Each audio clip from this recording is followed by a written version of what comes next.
Hola, buenas tardes, estudiantes. Vamos a desarrollar el trabajo, la presentación sobre nomenclatura inorgánica y vamos a ver los tipos que hay de nomenclatura. Entonces, vamos a comenzar.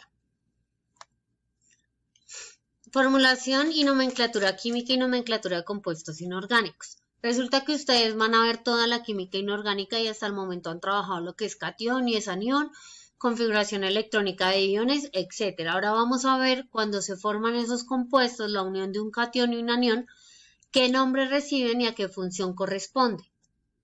Antes de poder dar el nombre al compuesto, vamos a aprender los diferentes tipos de lenguaje de nomenclatura química. Para eso vamos a hablar de tres nomenclaturas químicas. La primera es la funcional o tradicional, la segunda es sistemática o conocida como UPAC y la tercera que vamos a usar, que solo funciona en ciertas funciones inorgánicas, es la STOC, que es por medio de números romanos. ¿Cómo vamos a asignar el nombre? Dependiendo del número de oxidación. Si nosotros nos devolvemos a la tabla periódica, el número puede tener un número de oxidación o puede tener diversos números de oxidación. Ahí es cuando vamos a hablar de si un elemento solo tiene un estado de oxidación, ácido del litio, sodio, potasio, vamos a decir que es monovalente. Si el elemento tiene dos estados de oxidación, como lo es el hierro, más 2 y más 3, o como lo es el carbono, más 2 y más 4, estamos hablando de un elemento bivalente. Si el elemento tiene tres valencias, por ejemplo, el caso del cromo, 2, 4 y 6, estamos hablando de un elemento trivalente.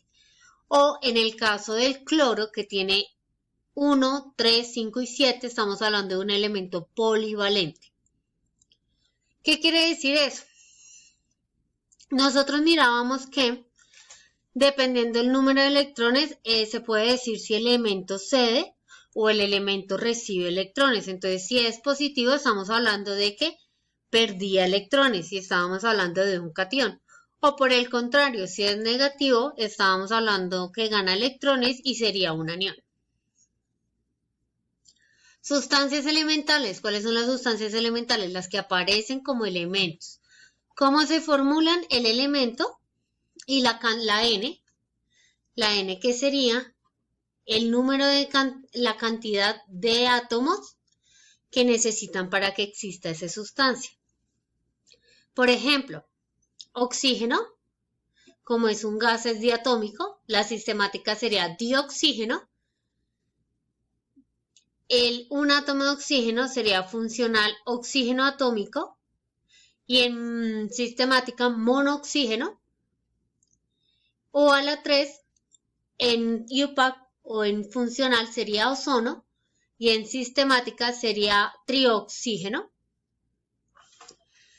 P a la 4, P sub 4 sería fósforo blanco, funcional o nombre propio, y sistemática tetrafósforo. ¿Qué quiere decir el di, el mono, el tri, el tetra y el octa?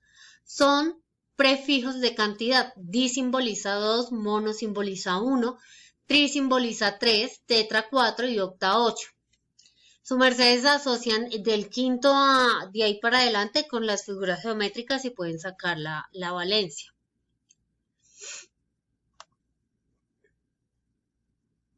Y en el caso de la STOC sería oxígeno y entre paréntesis el número romano 2, oxígeno y entre paréntesis el número romano 1 y así sucesivamente con todos los compuestos. ¿Por qué es importante eso? Porque nosotros vemos diferentes nomenclaturas y nosotros debemos saber identificar qué nomenclatura está para poder hacer la fórmula. ¿Listo? Aquí vamos a tener un pequeño repaso. Hablamos de cationes. Monoatómicos quiere decir que solo tienen un átomo y que se formulan E a la carga positiva. ¿Listo? Que su mercedes ya lo habían visto. ¿Cómo se nombra? Ion o cation del elemento correspondiente, es decir, ion calcio o cation calcio, ion cobre más 2 o ion cobre 1. Esta nomenclatura que su mercedes ven acá, esta con números romanos es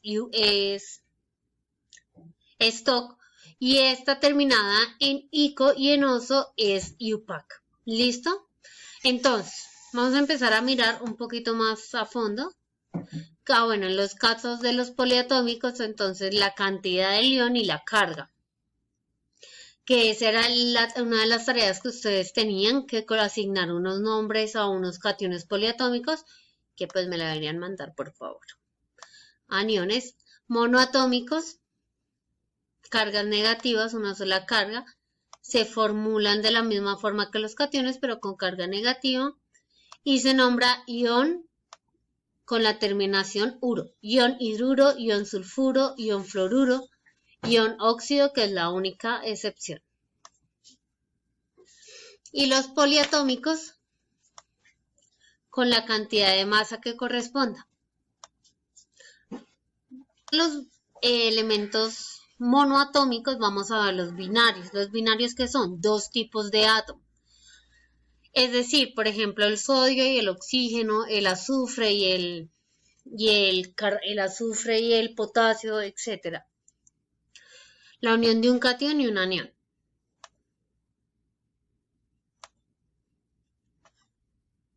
Se dividen en compuestos moleculares y compuestos iónicos. La primera parte es electropositiva, es decir, que ustedes siempre van a escribir primero el catión y después van a escribir el anión en la fórmula. Y van a tener en cuenta la carga total debe ser nula. ¿A qué quiere decir esto?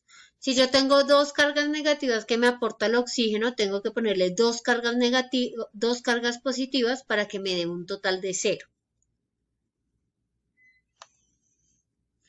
Y eso se llama la regla de electroneutralidad, entonces la vemos acá. Si tengo A más 1, Y menos 1, va a ser la fórmula AX, parte positiva, parte negativa. Si tengo A más 2 y tengo X menos 1, tengo que poner 2X menos 1 para que sea neutra, porque 2 por menos 1 me va a dar menos 2. Más 2 me va a dar 0. Por lo tanto, la fórmula que ustedes van a escribir es AX a la sub 2.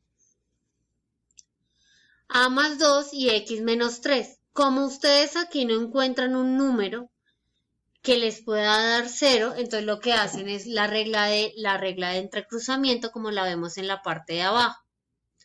La carga del anión, del catión, va a ser la cantidad del catión y la carga del anión va a ser la cantidad del catión. Es decir, que se van a cruzar las cargas. Otra eventualidad, por ejemplo, miren el ejercicio número 4. Ustedes tienen que cancelar porque tienen A a la sub 2, X a la sub 4, ambos se pueden simplificar. Si se puede simplificar la fórmula, la simplifican y quedaría A a la X sub 2. ¿Listo? A ver, ¿qué más les cuento? Entonces, lo importante es mantener las reglas de neutralidad. Lo otro que tienen que hacer en el taller es identificar el tipo de nomenclatura. Ya saben, si tienen número romano estamos hablando de stock. Si tienen número... bueno, ya me acordé de otra. En la nomenclatura IUPAC, en el caso de la IUPAC, maneja una terminología diferente. Usa el pref como prefijo, el nombre del elemento, cambian la última letra y agregan un sufijo.